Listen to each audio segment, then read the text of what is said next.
bienvenue ici. Sixième édition du Challenge Africa Cup, ici au stade de Fodé Wade. Aujourd'hui, c'est la troisième journée. Actuellement, les rencontres sont la deuxième rencontre. Nous sommes à la mi-temps. Comme d'habitude, nous allons continuer avec les réactions. Je suis là avec le directeur général, Eric Fabre, M. Alamine Diop, qui assure les dettes de ce tournoi. M. Alamine, bonsoir. Bonsoir mon cher confrère Ibou Bari, donc bonsoir à tous les téléspectateurs et tous les internautes qui nous suivent.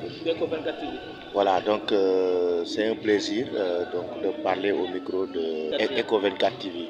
Monsieur, vous assurez cette sixième édition. Eric Fabre, c'est la première fois qu'il vient assurer le DEF avec ce tournoi panafricain qui regroupe 10 académies venues de toute l'Afrique. Quelle impression faites-vous de ce tournoi?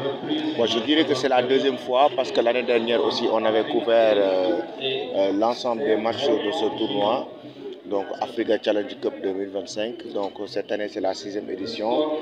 Eric Fabre TV et Jambar, donc nous un partenariat quand même assez intéressant. Donc raison pour laquelle on travaille en parfaite collaboration.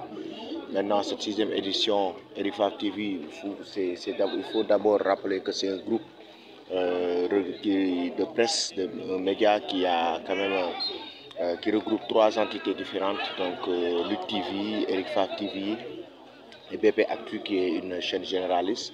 Donc ces trois médias aujourd'hui consolident ce groupe bien soudé avec vraiment des jeunes qui travaillent corps et âme pour assurer n'importe quelle discipline sportive parce qu'on est au service du sport sénégalais et africain. Donc, que ce soit la lutte, le MMA, les sports de combat, la boxe, que ce soit le football, le basket, ou bien même une compétition de moto, Eric Fabre TV est toujours au cœur de l'action. Maintenant, concernant cette compétition, c'est avec un énorme plaisir parce que ça regroupe déjà des talents africains, 6 pays africains, donc 10 équipes venant de 6 pays africains avec des jeunes très talentueux, des scouts qui sont là, des représentants des clubs qui sont là, des superviseurs pour venir dénicher des talents, pour venir superviser ces talents qui n'ont pas cette opportunité d'aller tout le temps en Europe pour pouvoir faire des essais, des tests. Et ce tournoi est une vitrine pour tous ces talents, pour les permettre vraiment de se montrer face au monde entier. Les directs que nous assurons sont regardés partout dans le monde. Et puis même les scouts après utilisent la chaîne Eric Fabre TV et nos vidéos pour pouvoir regarder encore ces joueurs. On se rappelle bien de l'année dernière, le meilleur buteur de cette compétition, Ibrahim Kanaté, est actuellement joueur d'Anderlecht et tout a commencé ici. Tia Martial qui a été le meilleur joueur de cette compétition qui est de Afrique Football Elite aussi et donc du côté de Reims. Et il fait partie donc des jeunes prometteurs. Ça veut dire que ce tournoi a vraiment de la valeur et il y a de la richesse. Quelles sont les perspectives de Eric Fabre TV?